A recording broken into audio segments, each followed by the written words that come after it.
नमस्ते दोस्तों, आज हम बात करेंगे एक ऐसी घटना की जिसने पूरे देश को झकझोर दिया। ग्रेटर नोएडा का निक्की भाटी हत्याकांड। निक्की और उसकी बहन कंचन दोनों एक ही परिवार की बहू है।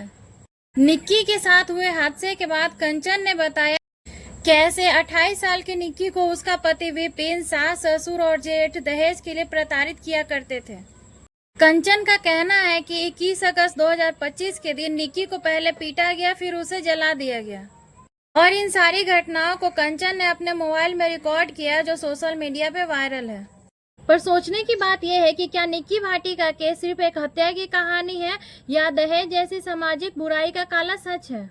जैसा कि हम सभी जानते हैं कि हमारे समाज में बेटा बेटी में अंतर की एक सबसे बड़ी वजह दहेज होता है, क्योंकि आज के समय में भी जिसके यहाँ बेटी जन्म लेती है उसे खुशी तो बहुत होती है, पर साथ ही एक जिम्मेदारी भी उसी दिन से जुड़ जाती है कि अगर उसे अपनी बेटी को उसके ससुराल में खुश देखना है तो उसे मोटा दहेज तो देना ही होगा।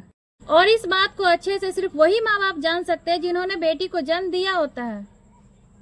और वहीं दूसरी तरफ जिनके यहाँ बेटा जन्म लेता है तो उसके माँ बाप जन्म से ही निश्चिंत हो जाते हैं कि अब हमें कुछ देना थोड़ी है, हमें तो बस लेना है। पर ये तो हो गई दहेज जैसी सामाजिक बुराई और कुरीतियों की बातें। पर इस घटना ने मेरे दिमाग में एक और सवाल को जन्म दिया है कि निक्की की बहन कंचन तो पहले से ही उस घर की बहू थी।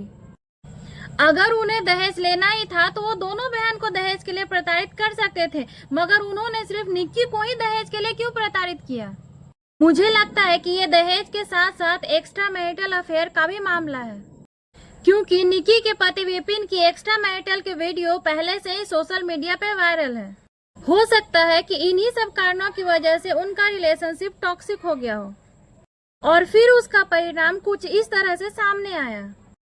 पर इसकी सच्चाई चाहे जो भी हो, पुलिस उसकी जांच कर रही है, लेकिन हम इस बात को भी नहीं भूल सकते हैं कि वजह चाहे जो भी हो, पर उसका परिणाम तो एक महिला को ही भुगतना पड़ा है।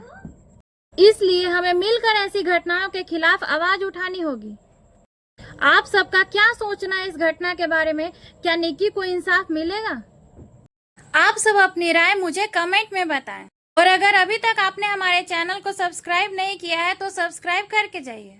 Okay bye. अब मिलते हैं एक और नए वीडियो में एक और नई सोच के साथ।